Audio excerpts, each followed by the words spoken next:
Ma sœur, rongée par la jalousie, s'est mise à pleurer quand elle a appris ma promotion, puis elle a aussitôt fait courir la rumeur que j'avais couché pour arriver là, histoire de salir ma réputation. J'ai donc décidé de lui couper les vivres pour ses frais de scolarité. Ça fait 12 ans que je bosse dans cette boîte. J'ai démarré au courrier, pas raté un seul jour, et obtenu mon MBA en cours du soir, pendant qu'elle hésitait encore sur ses études. Mais Hailey s'est toujours imaginé me dépasser. C'était elle la maline, la jolie, la fierté de nos parents. Directrice régionale à 34 ans, ai-je lâché. Tu te rends compte? Ouais, c'est fou, a-t-elle répliqué d'un ton glacial.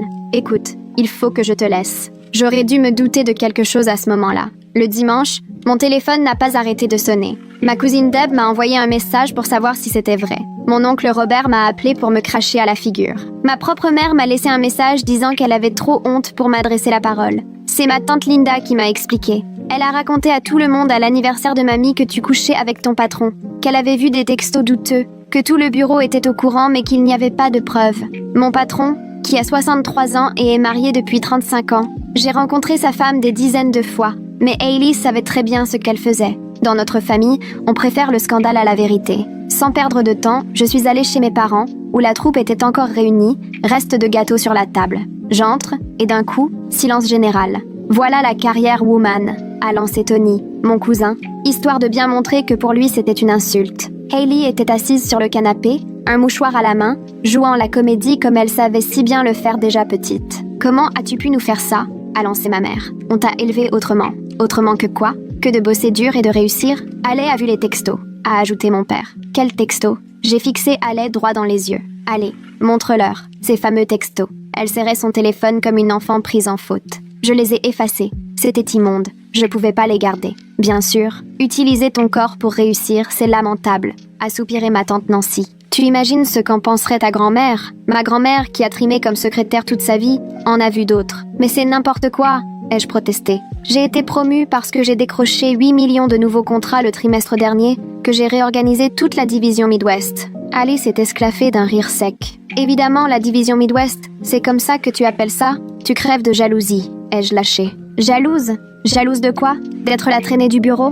De voir tout le monde murmurer derrière mon dos? T'as 28 ans? T'es encore à la fac? Tu vis toujours chez les parents et tu leur laisses faire ta lessive, ai-je répondu. Au moins, moi, quand j'y arriverai, ce sera sans tricher, a-t-elle rétorqué. Et toute la pièce a approuvé, sans aucune hésitation. Personne ne m'a posé la moindre question. Personne ne s'est demandé comment elle aurait pu mettre la main sur ces soi-disant textos. J'ai regardé chacun d'eux, ses proches censés m'aimer, prêts à croire le pire. Continuez, croyez ce que vous voulez. J'ai tourné les talons, prête à partir. Ah, tu t'enfuis? M'a balancé Allez. Comme d'habitude, dès que ça chauffe, je me suis arrêtée, j'ai pris mon temps, je lui ai lancé « Tu ferais bien d'aller voir ton compte étudiant. Je crois que tu vas avoir une mauvaise surprise pour ton prochain semestre. » Le temps qu'elle comprenne où je voulais en venir, je quittais déjà la maison. 3 jours après, elle m'a harcelé de coups de fil, que j'ai ignorés, jusqu'à ce qu'elle débarque à mon bureau. Les agents de sécurité m'ont prévenu que ma sœur était en larmes dans le hall. Je leur ai dit de la laisser monter. Elle a déboulé, en sanglots, le visage défait. Cette fois, ce n'était pas du cinéma. « Tu as annulé mes frais de scolarité? » « Oui, j'ai interrompu le virement. Mais il y a 30 000 € à régler dès demain. » « Je sais, mais tu m'avais promis, tu m'avais juré que tu m'aiderais à finir mes études. C'était avant que tu racontes à la famille que je couchais avec mon boss. Mais c'est parce que tu parlais de lui de façon... chelou. J'ai évoqué mon patron 2 fois, quand il m'a donné une augmentation, et quand sa femme m'a offert des biscuits. C'est tout. Elle faisait les 100 pas, anxieuse. Bon, désolée, j'ai déconné. Je regrette. Tu pourrais au moins payer pour ce semestre? Non, je vais être virée de la fac. Il me reste seulement 1 an. Tant pis, tu te débrouilleras. Je peux pas contracter un prêt aussi vite, et les parents n'ont rien mis de côté. Ce n'est pas mon problème. Elle m'a fixée avec un mélange de rage et de panique. Tu voudrais vraiment me gâcher la vie à cause de ça? Gâcher ta vie? Comme toi, tu as voulu anéantir ma réputation? C'est pas la même chose. J'étais à cran. La différence, c'est que moi, je reste lucide. Je ne finance pas ceux qui traînent mon nom dans la boue. C'est de la violence financière, a-t-elle crié. Non, la réelle violence, ça serait si j'étais obligée de tout payer. J'ai voulu t'aider, point. Mais tu as tout fichu en l'air. Je pourrais dire à tout le monde que c'est toi qui payes mes études. Tiens, vas-y, dis-leur. Ça fait 3 ans que je paye ta fac, tous les semestres, tous les bouquins, tous les frais annexes, pendant que tu restes chez les parents à colporter des rumeurs sur moi. Et là, elle s'est effondrée, sangloteuse au possible. Je t'en supplie, je dirai à tout le monde que j'ai menti. Je n'ai pas bougé, j'ai quitté mon bureau. Elle pleurait toujours quand je suis passée devant elle pour ouvrir la porte. Les agents de sécurité, qui avaient compris que ça finirait comme ça, attendirent dans le couloir. Je les ai laissés entrer. Hailey, ruisselante de larmes et de mascara, a saisi ce qui se passait et a supplié. « Non, s'il te plaît, laisse-moi encore 5 minutes. » Mais j'ai fait signe à l'agent et il est resté courtois mais ferme pour demander à Haley de le suivre. Elle s'est levée lentement en sanglotant, comme si j'étais la pire des sœurs. « Tu vas vraiment me faire ça ?» a-t-elle murmuré. Je n'ai rien répondu. Elle attrapa son sac et se dirigea vers la porte, puis se retourna une dernière fois. « Je vais arranger ça. Je vais tout expliquer. »« Tu aurais dû le faire il y a 3 jours, » ai-je répliqué. L'agent l'accompagna jusqu'à l'ascenseur et je la regardais traverser le hall, s'essuyant le visage, depuis la fenêtre de mon bureau. Elle devait se dire que ses larmes feraient effet comme toujours avec nos parents, mais moi, je ne marche pas là-dedans. J'ai refermé la porte et suis retournée m'asseoir derrière mon bureau. Les rapports trimestriels traînaient encore là où je les avais laissés avant que Haley ne débarque. Je les ai rassemblés et tenté de me remettre aux chiffres. Le chiffre d'affaires du Midwest avait grimpé de 18%. Mon plan de réorganisation portait exactement les fruits espérés. Mais voilà que mon téléphone s'est remis à vibrer avant même que je termine la première page. Les textos arrivaient en rafale. Sur l'écran, mon cousin Tony, ma tante Nancy, des cousins que je n'ai quasiment jamais au téléphone. Tous tenaient à peu près le même discours. Cruel, sans cœur. Comment j'avais pu faire ça à ma propre famille? Ma mère a appelé et j'ai laissé filer sur la messagerie. Elle a insisté. Messagerie encore. À la 3e tentative, j'ai retourné mon téléphone, mais je l'entendais toujours vibrer contre le bureau. Impossible de me reconcentrer sur les rapports. Ce bourdonnement piquait les nerfs. Finalement, j'ai attrapé mon téléphone et découvert 5 messages vocaux de ma mère. J'ai mis le premier. Sa voix était aiguë, tendue, à croire qu'elle venait de pleurer. Elle disait que j'étais en train de détruire l'avenir de Haley par pure rancune, que j'étais devenue dure et rancunière, qu'elle ne m'avait pas éduquée pour me voir devenir comme ça. Le deuxième message était plus sec encore. Selon elle, Haley était rentrée anéantie, ne cessait de pleurer, et je la punissais trop sévèrement pour une simple erreur. Les 3 autres messages se ressemblaient, simplement tournés différemment. Ensuite, mon père a envoyé un texto. « Tu sais que tu exagères, c'est ta sœur. Dans une famille, on se pardonne. » J'ai glissé mon téléphone dans le tiroir du bureau, refermé, et au moins, je n'avais plus ces messages sous les yeux même si le vibreur continuait, assourdi, à me harceler. Je suis parvenue à lire encore 2 pages du rapport trimestriel avant de capituler et de décider de partir plus tôt. Le soir, chez moi, verre de vin rouge à la main, j'ai fixé l'écran de mon téléphone. 43 messages non lus, 12 appels manqués. J'ai pris une longue gorgée et ouvert mes contacts. J'ai commencé à bloquer les numéros, un à un. Ma mère, mon père, tante Nancy, mon cousin Tony, mon oncle Robert, aucun n'a été épargné. Je n'ai même pas lu ce qu'il m'avait envoyé. La seule que je n'ai pas bloquée, c'est tante Linda. C'est elle qui m'a appris ce que Hailey racontait vraiment au départ. Au moins elle tient à la vérité. J'ai fini de bloquer tout le monde et, pour la première fois de la journée, j'ai senti la pression se relâcher dans mes épaules. Enfin, le téléphone était silencieux. Je me suis resservi un verre de vin et j'ai lancé un programme télé complètement débile, juste pour cesser de ressasser tout ça quelques heures. J'avais besoin de calme pour réfléchir à la suite. Le lendemain matin, je suis arrivée tôt au bureau et me suis plongée dans mes mails. 3 réunions à préparer, un contrat fournisseur à passer en revue. Vers 10 heures, une collègue de la commerciale est passée devant mon bureau. Elle s'est adossée à la porte, café en main, puis m'a demandé si tout allait bien. « Oui, pourquoi ?» ai-je répondu. Elle semblait mal à l'aise. « Il se raconte des trucs bizarres. J'ai préféré vérifier avec toi. Mon estomac s'est noué. »« Quel genre de truc ?» Elle a changé de jambe d'appui. « Des histoires sur toi et Ralph. J'en crois pas un mot, hein. Vous êtes toujours pros tous les deux. Mais je préférais te prévenir. Ça circule. » J'ai senti mes joues chauffer. « Ça vient d'où ?» Elle a haussé les épaules. Je l'ai entendu à la compta.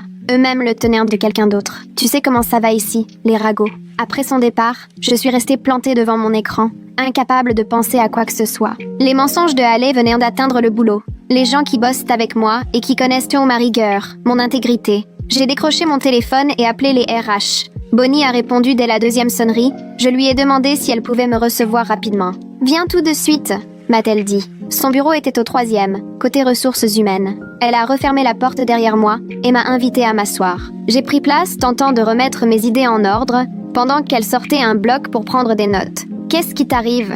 Je lui ai tout raconté. Ma promotion, la jalousie maladive de ma sœur, les ragots sur une prétendue liaison avec Ralph qu'elle avait lancée lors de la fête de famille. Comment je payais ses études depuis 3 ans, mais que j'avais coupé les vivres quand elle avait commencé à salir mon nom. Bonnie a tout noté, m'a demandé le déroulé exact des faits. Quand as-tu eu la promotion?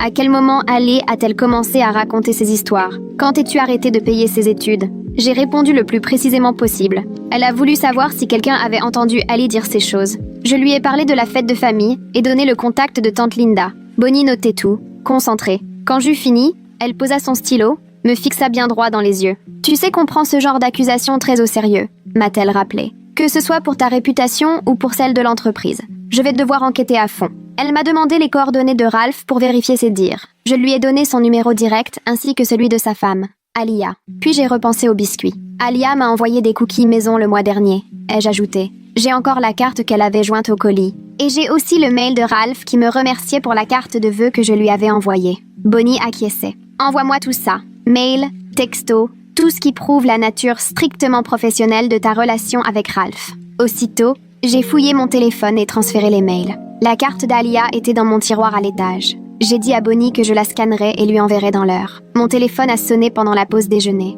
C'était Ralph qui appelait. J'ai répondu à son appel et il m'a demandé de passer le voir dans son bureau. Il avait l'air complètement déboussolé, peut-être même un brin inquiet. J'ai pris l'ascenseur jusqu'à l'étage de la direction, puis j'ai rejoint son bureau d'angle. À mon arrivée, il se tenait près de la fenêtre. « Les RH viennent de m'appeler », a-t-il lâché. Il paraît qu'il y aurait des soupçons de comportement déplacé. J'ai refermé la porte derrière moi et je me suis assise. À mon tour, je lui ai tout raconté à propos de LA. La promotion, sa jalousie, les histoires qu'elle avait inventées à ma famille, et comment, je ne sais trop par quel miracle, ces mensonges avaient fini par remonter jusqu'à l'entreprise. J'ai vu sur le visage de Ralph passer la surprise, l'incompréhension, puis la colère. « C'est insensé », a-t-il répliqué. « En dehors du travail, on se croise à peine. Ma femme te connaît, elle t'apprécie. »« Je sais », j'ai répondu. C'est bien pour ça que j'ai donné ses coordonnées à Bonnie, et aussi les emails au sujet des cookies. Ralph a secoué la tête, effaré. C'est fou que les gens puissent croire à ça. Ça fait 12 ans que tu bosses ici. Tout le monde sait que tu es irréprochable. Il s'est laissé tomber dans son fauteuil et a sorti un bloc-notes. Je vais faire une déclaration officielle au RH dès aujourd'hui, a-t-il assuré. De ton côté, note bien tout, au cas où ta sœur chercherait à aller plus loin. Il semblait sincèrement préoccupé. Alia va tomber des nues en apprenant ça. Justement la semaine dernière, elle me disait à quel point elle admirait ton parcours. D'ailleurs, elle veut t'inviter à dîner le mois prochain. J'ai senti une partie de la tension s'en aller. Merci, j'ai soufflé. Je suis désolée que mes histoires familiales te retombent dessus. Tu n'y es pour rien, m'a-t-il rassuré. C'est Ali qui a choisi de mentir. Maintenant, elle doit en assumer les conséquences. J'ai passé ma pause déjeuner enfermée dans mon bureau, à tout consigner par écrit. Chaque échange avec Ali au cours des 3 dernières années, le premier virement pour ses études, quand elle était en 2e année, les livres que j'ai payés, les frais de labo, la session d'été qui lui tenait à cœur et que j'avais financée. J'ai noté les dates, autant que possible. Septembre il y a 2 ans, janvier l'an passé, mai, août, encore et encore. Puis j'ai décrit son comportement, ses plaintes sur la difficulté des études alors que je travaillais 60 heures par semaine, son absence totale de remerciements, l'impression qu'elle considérait normal que je paye tout sans poser de questions. Sur le papier, c'était flagrant. Elle voulait que je m'occupe de tout, tout en supportant mal que je réussisse mieux qu'elle. L'impression qu'on me redevait tout, accompagnée d'une jalousie et d'une comparaison permanente. J'ai imprimé le document pour le ranger dans un dossier, avec la carte de biscuits d'Alia et les échanges de mails avec Ralph. J'étais prête. Ce soir-là, tante Linda m'a appelée. Je préparais le dîner quand le téléphone a sonné. Certains commencent à douter de l'histoire de Haley, m'a-t-elle annoncé. Je l'ai mise sur haut-parleur et j'ai continué d'éplucher mes légumes. Pourquoi ? Parce qu'elle change tout le temps de version. D'abord, elle a dit avoir vu des messages gênants sur ton téléphone. Ensuite, qu'elle t'avait entendu au téléphone avec lui. Puis, elle a raconté à ta mère qu'une collègue lui parlait d'une prétendue liaison. J'ai arrêté de couper. Donc, elle a sorti 3 versions différentes, au moins, d'après ce que j'ai compris, a confirmé tante Linda. Ta cousine Deb m'a appelé pour savoir ce qu'il en était vraiment. Je lui ai bien dit qu'il n'y avait rien de vrai, qu'Haley avait inventé tout ça par jalousie. J'ai ressenti un certain soulagement, comme si un poids s'envolait de ma poitrine. Enfin, quelqu'un ouvrait les yeux sur les mensonges d'Haley. Je l'ai remercié puis j'ai raccroché, avec l'impression que la vérité finirait par éclater. 2 heures plus tard, quelqu'un a frappé à ma porte. J'ai jeté un œil au Judas et j'ai vu ma mère, les bras croisés. J'ai pris une grande inspiration avant d'ouvrir. Elle est entrée sans un mot, sans même attendre que je l'y invite, puis s'est tournée vers moi dans l'entrée. Je suis restée debout, sans lui proposer de s'asseoir. Elle a commencé en parlant de la famille, disant qu'il fallait surmonter cela ensemble, que le pardon était essentiel et que garder de la rancœur ne me rendrait service à personne. Je l'ai laissé parler une 30aine de secondes avant de l'interrompre. Je lui ai demandé pourquoi elle avait cru aller sur parole sans même prendre la peine de m'appeler, pourquoi elle m'avait laissé ce message en disant qu'elle avait trop honte pour me parler et pourquoi personne n'avait jugé utile de me demander ma version des faits. Elle a ouvert la bouche, puis l'a refermée, baissant les yeux. Haley paraissait tellement bouleversée, tellement convaincante. Je lui ai rappelé mes 12 années à bosser d'arrache-pied pour en arriver là, à commencer au courrier, à suivre des cours du soir pour décrocher mon MBA pendant que les autres dormaient, les gros contrats fournisseurs que j'avais ramenés, la réorganisation de la division qui m'avait valu ma promotion. J'ai aussi précisé que j'avais financé 3 ans d'études à Hailey, sans rien demander en retour. Chaque trimestre, chaque manuel, tous les frais de labo, payés avec mon salaire, pendant qu'Ali râlait à la maison sur la difficulté de ses cours. Ma mère a changé de posture, mal à l'aise, avant d'ajouter que je me montrais trop dure. Selon elle, arrêter de payer ses études, c'était aller trop loin, qu'Ali avait certes fait une bêtise, mais que cela ne justifiait pas de l'empêcher de poursuivre ses études. Je lui ai alors demandé si elle et papa avaient mis de l'argent de côté pour Ali. Silence. Puis elle a fini par admettre qu'il n'avait rien prévu. Comme toujours, il comptait sur moi. J'ai alors pris conscience qu'il considérait que c'était normal que je paye tout, sans jamais se demander si j'en avais envie ou les moyens, et s'énervait dès que je refusais. Je lui ai expliqué que c'était précisément pour cette raison que j'avais pris la seule décision possible. Elle a tenté de protester, mais pour moi, l'entretien était clos. Je suis allée ouvrir la porte. Elle était restée là 1 minute, comme si elle cherchait ses mots, puis est partie sans rien ajouter. J'ai refermé derrière elle, complètement vidée, comme après un marathon. J'ai commandé des plats chinois au resto du coin, puis j'ai mis une émission de cuisine au hasard. J'avais juste besoin d'oublier les histoires de famille pour quelques heures. Le lendemain matin, je suis arrivée au bureau avant tout le monde, et j'ai pris le temps de parcourir mes mails. J'ai tout de suite remarqué un message de Bonnie, des ressources humaines, avec pour objet « Enquête terminée ». J'ai ouvert le mail et l'ai relu à plusieurs reprises pour être sûre d'avoir bien compris. L'équipe RH confirmait n'avoir trouvé aucune preuve d'une quelconque relation inappropriée entre Ralph et moi. Ils citèrent même les déclarations de Ralph qui insistait sur le fait que nos rapports étaient purement professionnels. Alia avait témoigné au sujet des biscuits qu'elle m'avait envoyés, expliquant qu'elle me considérait depuis toujours comme une amie de la famille. 3 autres cadres, également, avaient rédigé des attestations saluant mon comportement professionnel et qualifiant les accusations portées contre moi d'absurdes. Forte de ma réputation sans tache, Bonnie concluait que l'affaire était définitivement close, précisant que mon dossier mentionnerait que les accusations portées avaient fait l'objet d'une enquête et s'étaient révélées totalement infondées. J'ai aussitôt transféré le mail à tante Linda, glissant un petit mot pour lui demander de bien vouloir le transmettre à tous ceux qui préfèrent les faits au ragot. 5 minutes plus tard, elle m'a répondu qu'elle s'en chargerait, surtout auprès de ceux qui avaient été les plus prompts à tirer des conclusions. J'ai senti ce fameux poids se dissiper, soulagé que la vérité soit désormais consignée noir sur blanc. Soudain, mon téléphone a sonné, numéro inconnu. J'ai hésité un instant avant de décrocher, pensant que cela pouvait concerner le travail. À l'autre bout du fil, la voix d'Ali, étonnamment posée. « Je voudrais qu'on trouve une solution qui convienne à toutes les deux », proposa-t-elle. « Je présenterai des excuses publiques à toute la famille si tu acceptes de ne payer que pour ce semestre-ci. » Puis elle ajouta qu'elle dirait à tout le monde qu'elle avait menti, qu'elle avait tout inventé. Je lui ai demandé ce qui pourrait bien me pousser à débourser 30 000 $ pour quelqu'un qui avait cherché à ruiner ma carrière. Elle s'est remise à pleurer, mais cette fois, ses larmes sonnaient bien différemment de ses habituelles scènes théâtrales dans mon bureau. « Je ne pensais pas que ça irait aussi loin », a-t-elle murmuré. « J'ai juste fait une remarque à la fête. Je ne croyais pas que tout le monde allait me croire sur parole. » Je lui ai rappelé froidement qu'elle savait très bien ce qu'elle faisait en lançant de tels mensonges en plein milieu d'une fête de famille, justement parce que l'information circulerait. Un silence gênant s'est installé, puis elle a lâché, pour la toute première fois, avec une honnêteté palpable, qu'elle avait été jalouse lors de ma promotion. « Ça m'a vraiment mise en colère que tu t'en sortes si bien alors que je suis encore à l'école. Ce n'est pas juste. C'est moi qui étais censée être la plus intelligente. » Sa sincérité me surprenait presque, et quelque part, ça soulageait un peu, sans toutefois effacer le mal causé.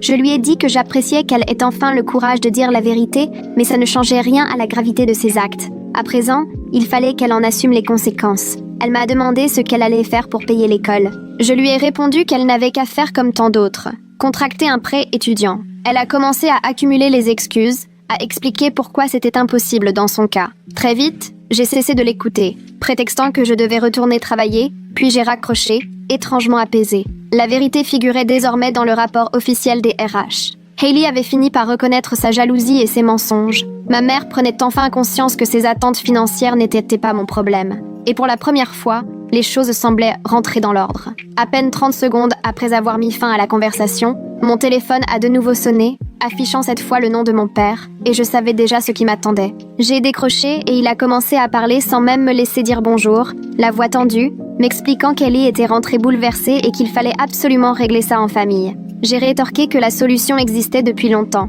Comme des millions d'autres, elle pouvait prendre un prêt étudiant. Sa voix s'est faite étrangler. « Ce n'est pas si simple », m'a-t-il répondu, Ale n'obtiendrait jamais autant d'argent aussi rapidement. Je lui ai fait remarquer que ce n'était plus mon affaire, ce qui l'a laissé silencieux quelques secondes. Après la pause, il a tenté une autre approche, me proposant de contribuer par de petits versements mensuels plutôt qu'une grosse somme pour le semestre, afin d'alléger mon budget. Je l'ai immédiatement coupé. Il n'est pas question de plan de paiement ni de versement mensuel. Je refuse de donner le moindre centime à Ale après ce qu'elle a fait à ma réputation. Il a tenté de plaider sa cause en affirmant que je manquais de cœur et que la famille était faite pour s'entraider dans les moments difficiles. Sentant la colère monter, je lui ai rappelé que la famille, c'est aussi la confiance et le respect, et qu'on ne va pas lancer des rumeurs sordides sur sa propre sœur, ni la condamner sur la foi de simples ragots avant même de lui avoir laissé la parole. Encore un silence, puis je lui ai annoncé que je devais retourner au travail et j'ai raccroché. Mes mains tremblaient légèrement en replaçant le téléphone. Cette semaine-là,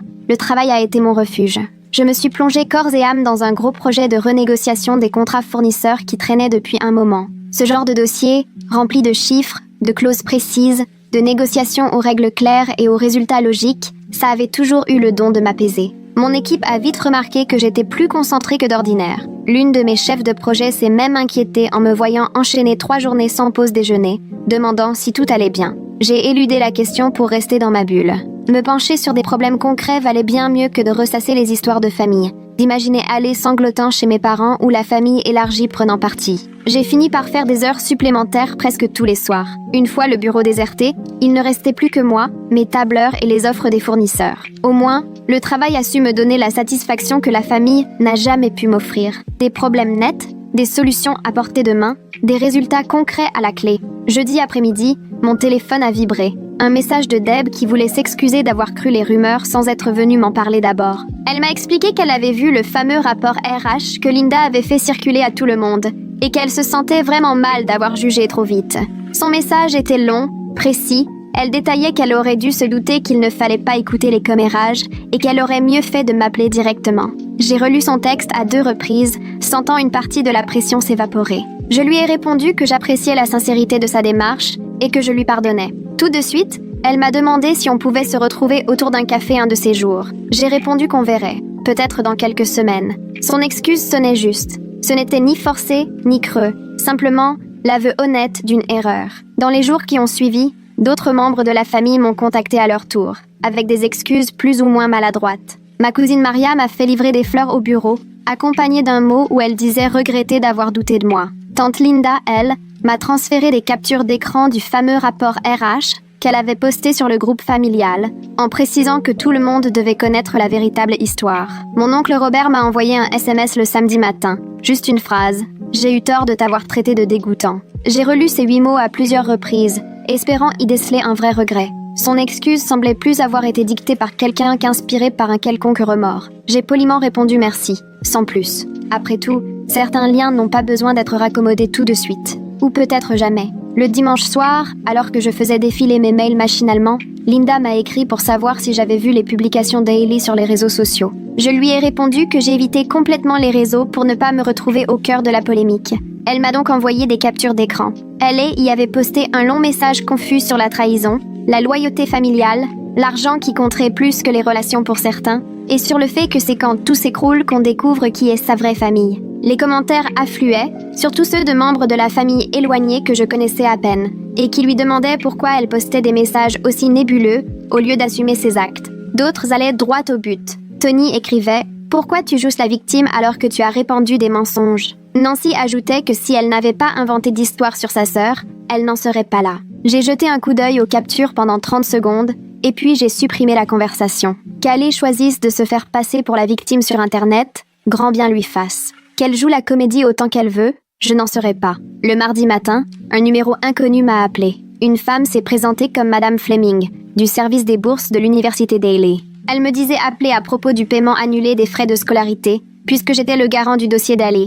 Je lui ai répondu très clairement que je ne comptais plus la soutenir et lui ai demandé d'être immédiatement retirée de tous les documents. Elle m'a demandé si je voulais y réfléchir, le semestre étant déjà entamé. J'ai maintenu que non. Elle a pris note et m'a assuré qu'elle ferait le nécessaire. L'échange s'est bouclé en 3 minutes, à peine. Tout était sobre, factuel, sans état d'âme, de la pure paperasse. Ce soir-là, Linda m'a téléphoné pour m'informer qu'Hailey avait dépassé la date limite de paiement et qu'elle s'était fait désinscrire de tous ses cours. Elle essayait désespérément d'obtenir des prêts d'urgence. Sans succès, faute de garant. Nos parents étaient eux-mêmes trop endettés pour se porter caution. Carte bancaire bloquée, mensualité du crédit immobilier impayée. Linda parlait avec précaution, sans jamais me solliciter. Elle voulait juste que je sois au courant. Je l'ai remerciée et la conversation a vite dérivé vers d'autres sujets, puis on s'est quittés. Après avoir raccroché, je suis restée un moment, assise sur mon canapé à fixer le mur, rattrapée par un bref élan de culpabilité. Alec, à 28 ans, venait de perdre son année, à 1 an du diplôme.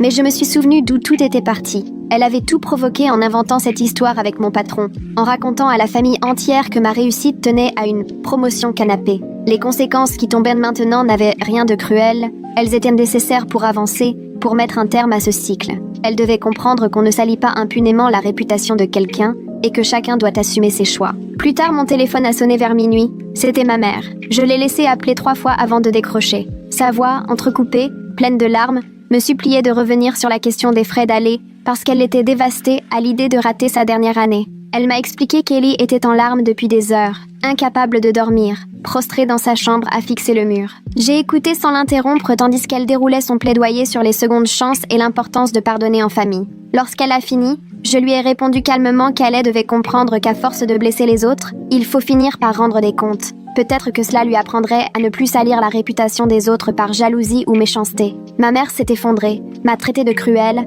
ajoutant que je ne comprenais pas à quel point Ellie souffrait. Je lui ai répondu que si, justement, je comprenais, et que la souffrance fait aussi partie des conséquences. Puis j'ai raccroché. Le lendemain matin au travail, alors que je consultais des tableaux Excel, Ralph est passé me voir. Il a fermé la porte derrière lui, chose inhabituelle, et m'a dit qu'il avait entendu, via des connaissances communes, que mon histoire familiale s'était réglée à mon avantage. J'ai senti mes joues s'embraser en me demandant quelle rumeur circulait, mais il a tout de suite précisé que c'était Bonnie des RH qui avait mentionné l'affaire en réunion. Ralph a ajouté qu'il saluait le professionnalisme dont j'avais fait preuve face à ces accusations mensongères et cette trahison familiale, puis il m'a annoncé vouloir me proposer pour le prix d'excellence en leadership, soulignant que la boîte avait cruellement besoin de gens capables de rester droit sous pression. Ce signe de reconnaissance, venant de mon supérieur, avait à mes yeux bien plus de valeur que toutes les excuses du monde, car il reposait sur mon travail et mon intégrité, pas de vagues liens familiaux, ni de culpabilité. Je l'ai remercié avec sincérité,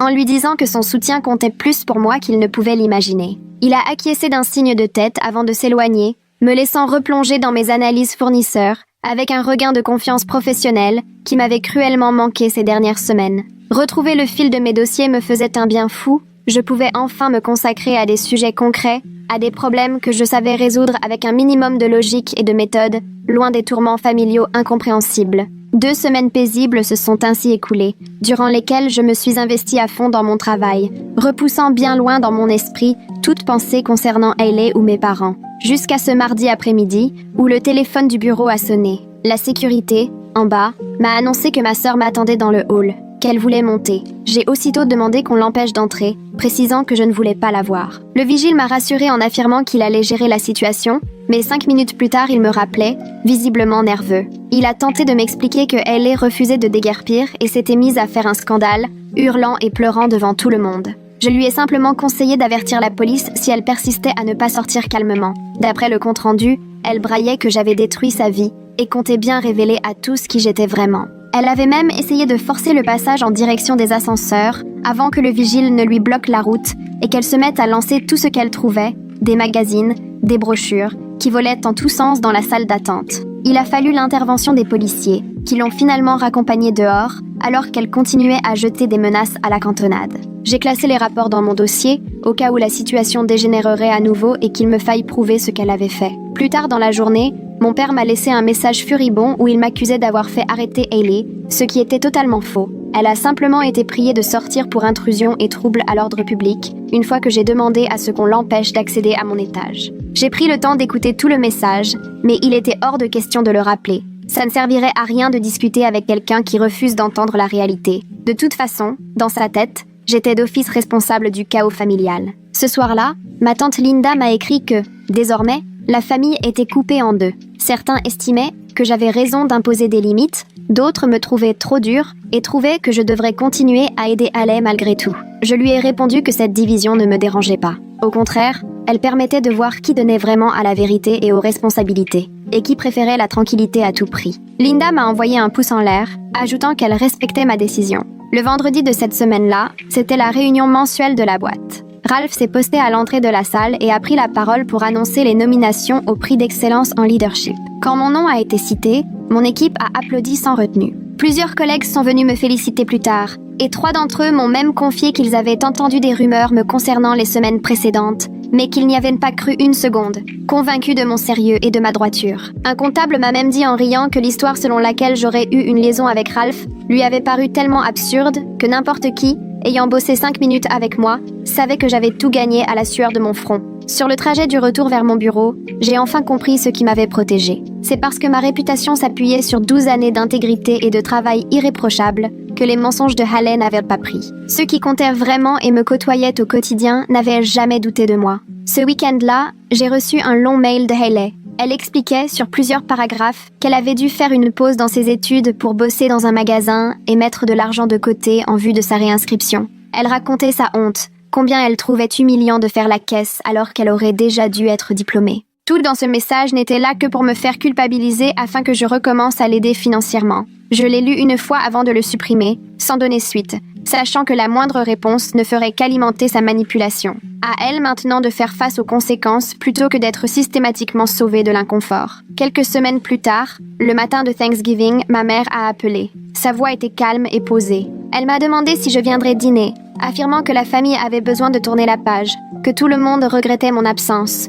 Je lui ai dit, poliment mais fermement, que j'avais déjà prévu autre chose. Elle m'a demandé ce qui pouvait bien être plus important que la famille ce jour-là. Je lui ai expliqué que je faisais du bénévolat dans un centre d'accueil et que je comptais consacrer ma journée à aider des gens qui en avaient vraiment besoin. Un long silence s'est installé au bout du fil, puis elle m'a dit qu'elle espérait que je changerais d'avis. Je l'ai remerciée pour l'invitation et j'ai mis fin à l'appel. Après ça, je me suis préparée et j'ai pris la voiture en direction du centre communautaire où j'étais inscrite pour servir des repas. En arrivant, le parking était déjà bondé. Dans le hall, les bénévoles installaient les tables et préparaient les plats chauds. Je me suis présentée au bureau du coordinateur et on m'a confié la distribution des repas. À ce moment-là, quelqu'un m'a frôlé le coude. Je me suis retournée et j'ai découvert ma tante Linda, tout sourire en jean et en pull. « Je me doutais bien que tu serais ici et pas au repas de famille », a-t-elle lancé. On a passé les 4 heures suivantes côte à côte, à servir la dinde et la purée aux familles qui faisaient la queue avec leurs assiettes en carton. Pendant un moment de calme, Linda m'a glissé qu'elle avait toujours vu à quel point mes parents favorisaient Haley et qu'ils attendaient de moi que je comble le manque d'organisation financière familiale, ce qui n'était juste pour personne. Je lui ai demandé pourquoi elle ne l'avait jamais dit plus tôt. Elle a admis qu'elle ne voulait pas faire de vagues, mais que ce qui s'était passé avec les frais de scolarité lui avait fait comprendre que se taire créait tout autant de problèmes. Au fil du remplissage des plateaux et du nettoyage des tables, nous avons eu une vraie conversation. Elle m'a confié que mes parents reportaient trop de responsabilités sur moi pendant qu'ils laissaient Haley s'en tirer à bon compte. C'est là, en l'entendant mettre des mots sur tout ce que je subissais depuis tant d'années, que j'ai senti quelque chose se dénouer en moi. Passer Noël loin de ma famille proche n'a pas du tout ressemblé à ce que j'aurais cru. Au lieu de la solitude ou de la tristesse, c'est une étonnante impression de liberté qui m'a envahie. Je me suis rendu compte à quel point j'avais longtemps porté le poids de leurs attentes et de leurs problèmes, au point d'oublier ce que ça fait de vivre simplement, sans sentir cette pression sur mes épaules. Mettre des limites n'a rien de cruel, contrairement à ce que ma mère a toujours martelé. Au contraire, c'était salutaire pour mon équilibre, et même indispensable pour envisager mon avenir. Je ne pouvais plus continuer à entretenir Hailey pendant qu'elle faisait tout pour me tirer vers le bas. Je ne pouvais plus faire semblant que tout allait bien alors que, de toute évidence, ma famille préférait s'accrocher aux mensonges et aux conflits. Le repas partagé avec les bénévoles, la dinde et la farce, avait 1000 fois plus de saveur que n'importe quel dîner de famille auquel j'avais pu assister auparavant. Début décembre, ma tante Linda m'a appelée avec des nouvelles à propos de Hailey. Elle m'a expliqué que celle-ci avait finalement obtenu des prêts étudiants parce que l'université lui avait trouvé un garant via leur service d'aide financière. Les prêts allaient de couvrir le semestre de printemps et sa dernière année. Linda m'a précisé que Hailey pourrait donc reprendre les cours en janvier, mais qu'elle sortirait diplômée avec une dette conséquente, désormais. En entendant ça, j'ai senti toute une tension disparaître. Hailey avait fini par se débrouiller sans moi, la preuve qu'elle en était parfaitement capable lorsque plus aucune porte de sortie ne s'offrait à elle. Cette dette, au moins, lui rappellerait qu'il y a des conséquences financières à ses choix, comme dans la vraie vie. Peut-être que devoir rembourser elle-même lui ferait enfin réaliser la valeur de l'argent, et aussi celle des relations. Peut-être qu'elle y réfléchirait à 2 fois avant d'inventer des histoires sur quelqu'un qui l'a soutenue. Mon père m'a envoyé un message sec quelques jours plus tard. Il disait simplement que Hailey repartait à la fac et qu'ils espéraient que j'étais contente de la tournure des choses. J'ai relu le message 2 fois avant de poser mon téléphone sans répondre. Je n'avais rien à dire, parce que je n'éprouvais ni joie ni dépit vis-à-vis de ce qui leur arrivait. Tout simplement, je n'en étais plus responsable. Hailey avait fait ses choix, il lui appartenait de les assumer. J'avais fait les miens, je les assumerais aussi. Sauf que cette fois, je pouvais dormir tranquille, sans rien avoir à me reprocher. Côté boulot, l'année s'est parfaitement terminée, toute l'équipe ayant atteint nos objectifs fixés en janvier. Ralph a convoqué tout le monde à la mi-décembre pour féliciter l'équipe et faire un point sur nos résultats. À la fin, il m'a demandé de rester. Il a fermé la porte de son bureau et m'a annoncé, sourire aux lèvres, que le prix du leadership serait remis lors de la réunion de janvier et que la direction avait particulièrement été impressionnée par ma façon de gérer à la fois les défis professionnels et les critiques personnelles visant mon intégrité. Je l'ai sincèrement remercié en précisant que je ne faisais que mon travail. Il a souri, puis il m'a dit que c'était précisément pour cette raison que je méritais d'être reconnue. Quand je suis retournée à mon bureau, j'ai ressenti une vraie fierté pour ce que j'avais construit en 12 ans. Personne ne pouvait m'ôter mon succès, pas même les mauvaises langues. Chaque promotion, je l'avais vraiment gagnée. Juste avant Noël, ma cousine Deb m'a envoyé un texto pour m'inviter à son réveillon du Nouvel An, en précisant qu'il y aurait ceux de la famille élargie qui m'avaient soutenue tout au long de cette histoire. Moins de monde qu'aux grands repas familiaux, mais bien plus d'authenticité, selon elle. Je lui ai dit que je viendrais et demandé ce que je pouvais apporter. Elle a simplement répondu, avec un emoji sourire, « Toi-même, ça suffira ». La soirée a été à la hauteur. Une quinzaine de personnes, installées dans le salon, grignotant des petits fours et trinquant au champagne. Tante Linda et son mari étaient là, la sœur de Tony est venue sans lui, et quelques autres membres de la famille que je n'avais pas revus depuis le début du chaos. L'ambiance était détendue, chaleureuse, sans aucun non-dit qui glace l'atmosphère. Personne n'a évoqué ni Hailey, ni ses frais de scolarité, ni les discordes passés. On a discuté, ri, comme n'importe quel convive à une fête de fin d'année. Vers 11h, quelqu'un a raconté l'avoir croisée au supermarché, la trouvant plus sérieuse, plus concentrée, bien loin de l'attitude de petite fille gâtée qu'elle affichait jusque-là.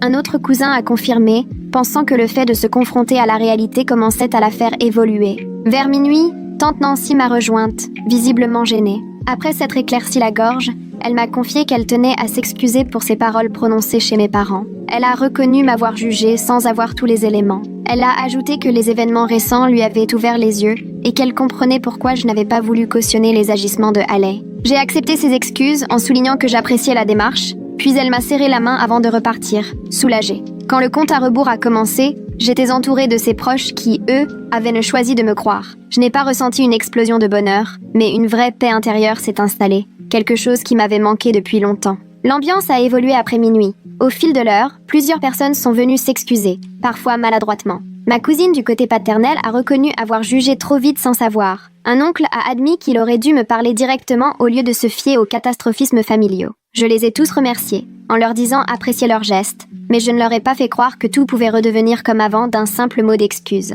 La confiance, elle, ne se reconstruit pas en claquant des doigts. J'ai gardé la discussion brève, polie, acceptant leurs mots sans pour autant promettre un retour immédiat à la normale. Certains ont paru soulagés que je prenne leurs excuses, d'autres étaient presque gênés que je ne leur saute pas au cou. Ça m'allait très bien ainsi. J'avais besoin de temps pour voir si tout cela venait d'une vraie prise de conscience ou juste d'un sursaut de culpabilité. Toute la soirée, tante Linda est restée près de moi, jouant un peu les entremetteuses auprès de ceux qui voulaient renouer sans trop savoir comment s'y prendre. Elle comprenait ma prudence. Vers 2h du matin, je suis rentrée chez moi, épuisée mais légère. Les rapports familiaux évoluaient et cela m'allait. Janvier a filé et la remise du prix du leadership était prévue pour le 3e vendredi du mois. L'entreprise avait privatisé une salle de conférence dans un superbe hôtel du centre-ville et convié tous les directeurs régionaux ainsi que la direction. Toute mon équipe était présente, tirée à 4 épingles et pleine de fierté. Après le dîner, Ralph s'est avancé sur l'estrade et a débuté son discours sur ce qui fait un vrai leader, citant d'abord l'intégrité. Les vrais chefs restent fidèles à leurs principes, même quand la situation devient difficile. Il est ensuite revenu sur la persévérance, celle qui fait tenir bon face aux épreuves, au travail comme dans la vie privée, et a dépeint quelqu'un qui avance coûte, que les obstacles se dressent ou que les critiques fusent. Au fil de son intervention, j'ai compris qu'il décrivait exactement tout ce que j'avais dû traverser ces derniers mois. Garder mon calme et mon professionnalisme quand Hailey racontait des mensonges sur moi, maintenir la qualité de mon travail tout en jonglant avec mes soucis familiaux, poser des limites même quand on me jugeait trop stricte. Le prix en lui-même n'était qu'une plaque de verre gravée à mon nom avec le logo de l'entreprise, mais les mots de Ralph m'avaient touché bien plus que la récompense physique. Au moment où il a prononcé mon nom, mon équipe s'est levée pour une standing ovation. J'ai traversé la salle, le cœur gonflé d'orgueil pour tout ce que j'avais réussi à bâtir, seule, pendant 12 années d'efforts réels. Après la cérémonie, une partie de mon équipe m'a proposé d'aller fêter ça dans un bar à quelques rues de l'hôtel. 6 collègues m'ont entouré, on s'est installé dans un coin, on a commandé des tapas et de quoi trinquer. Les rires fusaient pendant qu'on se remémorait des moments drôles ou marquants sur les projets passés. Mon chef d'équipe a rappelé cette soirée où j'étais restée jusqu'à minuit pour l'aider à corriger un contrat de dernière minute. Une autre collègue a raconté combien mon accompagnement à son arrivée l'avait rassurée quand elle craignait de faire des bourdes. Ces gens, je les avais choisis, et eux m'avaient choisi aussi. Ils travaillaient à mes côtés, me respectant pour ce qu'ils voyaient au quotidien, pas pour des histoires de liens du sang, ou parce qu'on avait grandi ensemble. Cette famille professionnelle, je la trouvais plus vraie que celle que j'avais eue par naissance. À force de partager nos journées, ils connaissaient ma véritable personnalité, observée petit à petit, année après année. Personne ici n'aurait pu croire que j'avais eu mon poste par piston. Ils savaient ce que j'avais dû donner pour décrocher chaque promotion, ma persévérance, mon implication. Vers 11h, il était temps de rentrer. On a quitté le bar en riant. J'ai serré chacun dans mes bras, sincèrement reconnaissante de les avoir dans ma vie. Ce soutien désintéressé avait une valeur inestimable pour moi. 3 jours plus tard, ma tante Linda m'a envoyé un message pour me demander si j'avais quelques minutes à lui accorder. Je l'ai rappelé sur ma pause déjeuner. Elle m'a expliqué qu'Haley avait pris contact avec elle, souhaitant savoir si j'accepterais de la voir autour d'un café pour discuter. Une fois l'appel terminé, ma tante m'a transféré le message d'Haley. Un texto bref, direct, où elle disait comprendre si je n'étais pas prête, mais exprimait son désir de s'excuser en face et de me prouver qu'elle avait changé. J'ai longtemps hésité devant mon téléphone, partagé entre ma colère face à ses mensonges et le mal qu'elle avait causé, et la question de savoir si elle était vraiment prête à assumer et à avancer. Il m'a fallu 4 jours pour me décider et répondre à ma tante. Je lui ai précisé que je n'étais pas encore prête à rencontrer Haley, mais que je pourrais y réfléchir si elle menait son semestre à terme. J'avais besoin qu'elle passe des paroles aux actes avant d'envisager de la revoir. Ma tante a compris et m'a dit qu'elle transmettrait le message à Haley. Le dimanche suivant, ma mère a appelé. J'ai hésité, puis décroché au bout de la 4e sonnerie. Elle a commencé par admettre qu'elle comprenait mon besoin de prendre mes distances et s'est excusée de ne pas m'avoir cru au moment où les rumeurs se répandaient. Son ton avait changé, plus ouvert, sans se justifier. Elle a reconnu n'avoir pris que la version d'Haley, regrettant de ne pas m'avoir donné la parole. Elle a ajouté avoir compris, à force de voir tout ce qui s'était passé ces derniers mois, qu'elle m'avait toujours cataloguée comme l'enfant raisonnable et trouvait sans cesse des excuses à Haley. Pour une fois, aucun mais pour nuancer ses excuses. Elle n'a rien exigé, ni pardon immédiat, ni repas en famille. Elle voulait juste que je sache qu'elle avait pris conscience de ses erreurs. J'écoutais, assise sur mon canapé, sentant quelque chose bouger en moi. Cette fois, sa démarche paraissait vraiment sincère, bien plus que les tentatives passées. Je lui ai dit que j'appréciais sa franchise, mais qu'il me faudrait du temps avant de renouer un lien véritable. Elle a dit comprendre sans problème, et a proposé qu'on prenne simplement des nouvelles de temps à autre, au téléphone, quand j'en aurais envie. J'ai accepté qu'on s'appelle et qu'on voit ensuite où cela nous mènerait. Elle m'a remercié de lui laisser une nouvelle chance. On a encore bavardé une dizaine de minutes sur des sujets neutres. Son jardin, l'avancée de mes projets au travail. Notre échange était plus naturel qu'il ne l'avait été depuis bien longtemps. En raccrochant, j'ai ressenti une forme d'optimisme prudent. L'espoir qu'on puisse reconstruire quelque chose, peut-être plus sain qu'avant. Ce ne serait jamais tout à fait comme avant, mais ça pourrait, qui sait, être meilleur. Au travail, j'ai été absorbée tout le mois de janvier et jusque mi-février. Ralph m'a confié un projet d'envergure, superviser la refonte de nos partenariats fournisseurs dans toutes les régions. Le défi était d'envergure, exactement le genre de mission qui m'anime.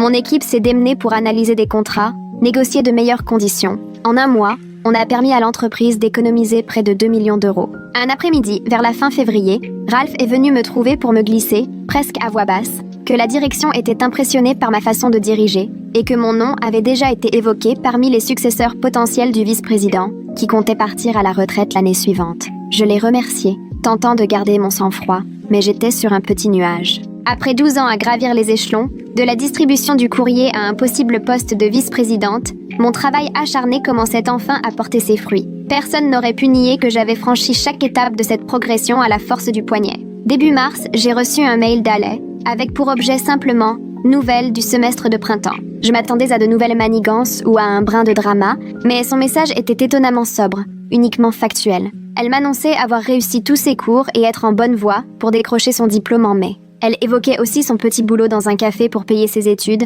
et assumer son prêt étudiant. Rien n'était demandé, aucune tentative de me culpabiliser. Elle voulait juste m'informer de sa situation. J'ai relu le message, 2 fois, à la recherche d'une arrière-pensée, sans rien y trouver de caché. Peut-être qu'elle commençait réellement à mûrir, à intégrer ce qu'impliquait la responsabilité. Ce virage me semblait important, même si je n'étais pas prête à lui accorder toute ma confiance. J'ai attendu 2 jours avant de répondre, gardant un ton très réservé. Ma réponse est restée brève. Je l'ai félicité pour sa réussite au semestre et encouragé à poursuivre ses efforts. Rien de personnel, rien d'émotif, juste la reconnaissance de son accomplissement. Ce ton un peu distant me semblait plus approprié pour nous. Pas de fermeture, pas de faux semblants non plus. De petits pas, peut-être vers quelque chose à reconstruire, après tant de mois de distance et de conséquences. Elle n'a pas répondu, ce qui m'a parfaitement convenu. Pas de scène, aucune insistance. Elle a tout simplement accepté ce petit geste. En avril, ma routine était devenue plus saine que tout ce que j'avais connu auparavant. J'appelais ma mère tous les 15 jours,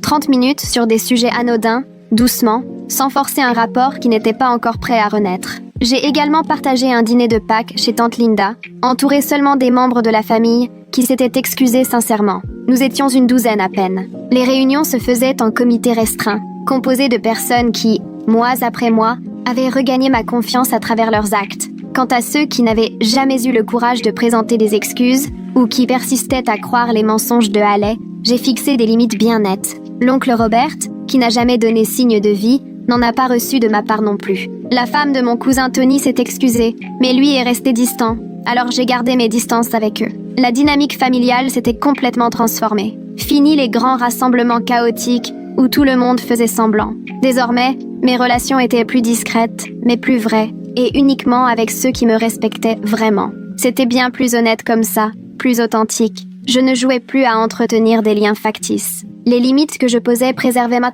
tranquillité et me montraient clairement qui tenait réellement à la vérité, pas juste à l'image qu'on donne en famille. Une semaine après Pâques, mon père m'a envoyé un message pour me proposer un déjeuner ensemble. J'ai fixé son texto pendant de longues minutes avant de lui répondre que je le retrouverais samedi, midi, dans un café du centre-ville, histoire que ce soit vraiment neutre. Il était arrivé en avance, déjà installé près de la fenêtre quand je suis entrée. Il avait vieilli, avec plus de cheveux gris et plus de rides autour des yeux que dans mon souvenir. Nous avons commandé un café et attendu dans un silence un peu gênant, jusqu'à ce que la serveuse s'éloigne. C'est alors qu'il a pris la parole. Il a reconnu que lui et ma mère avaient failli à leur rôle, autant avec Alec qu'avec moi. Ils avaient en laissé aller tout se permettre parce qu'elle était la petite dernière. À moi, ils avaient appris qu'il fallait être irréprochable, indépendante, parce que j'étais l'aînée responsable.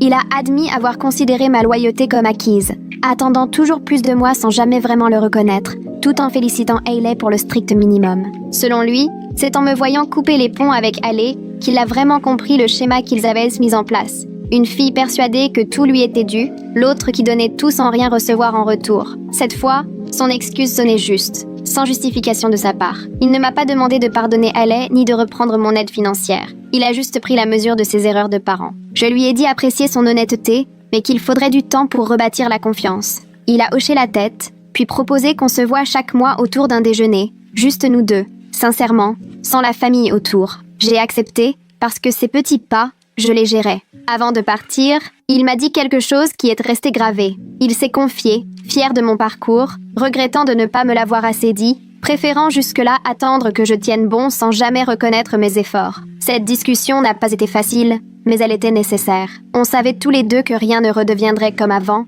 mais que notre relation pouvait, peut-être, enfin devenir plus authentique. À la mi-mai, tante Linda m'a appelé pour m'annoncer que Haley venait d'obtenir son diplôme et avait déjà trouvé un boulot dans son domaine. Ce n'était pas le job de ses rêves, mais un premier emploi honnêtement payé, sans plus. Mais pour la première fois depuis qu'elle était adulte, elle se débrouillait seule. Linda m'a dit que Helen n'était plus la même, qu'elle semblait plus sérieuse et réellement investie, qu'elle avait compris ce que c'est de gagner quelque chose par soi-même au lieu de tout attendre des autres. Face aux vraies conséquences, elle avait changé plus profondément qu'après toutes les années où on lui avait tout laissé passer. Linda a ajouté qu'elle remboursait ponctuellement ses prêts étudiants et occupait un petit appart avec 2 colocataires. Elle se construisait enfin une véritable vie d'adulte. J'ai senti quelque chose changer en moi en entendant ça. Ce n'était ni du pardon, ni de la confiance. Pas encore. Mais peut-être l'ébauche d'un certain respect pour la personne qu'elle devenait. Linda m'a invitée à la cérémonie de remise de diplôme. J'ai failli refuser, mais quelque chose m'a poussée à accepter. Le jour J, je me suis installée tout au fond de l'amphi. Des centaines d'étudiants en toge, des familles fières, les appareils photo à la main. J'ai repéré mes parents au 3e rang, ma mère émue, se frottant les yeux. Quand le nom de Hailey a été prononcé, elle a traversé la scène la tête haute. Elle avait gagné ce moment, seule, par son travail et au prix de ses propres sacrifices. Ce n'était pas grâce à mon argent, ni à mon soutien. C'était sa victoire, rien qu'à elle. En regagnant sa place, elle a jeté un rapide coup d'œil autour d'elle. Et, l'espace d'un instant, nos regards se sont croisés. Elle m'a salué d'un simple signe de tête, sans chercher à en faire trop, sans excuses ni grands gestes. Juste une forme de reconnaissance silencieuse. J'ai répondu de même. À cet instant précis, j'ai compris qu'il y avait une chance, peut-être, de bâtir un jour quelque chose de plus sain que tout ce que nous avions connu jusqu'alors. Une relation adulte, fondée sur le respect et la responsabilité, et non plus sur ces sautes d'humeur ou ma tendance à tout accepter. Les vieilles dynamiques familiales appartenaient désormais au passé. Trop de blessures, trop de non-dits, trop de mensonges s'étaient accumulés. Mais désormais, tout était plus clair, plus vrai. J'avais construit ma vie de façon à ne plus dépendre de leur validation ni de leurs conflits. J'avais ma carrière, mes propres limites, ma tranquillité d'esprit. Et pourquoi pas, un jour, une relation authentique avec ma sœur, mais seulement si elle continuait à la mériter.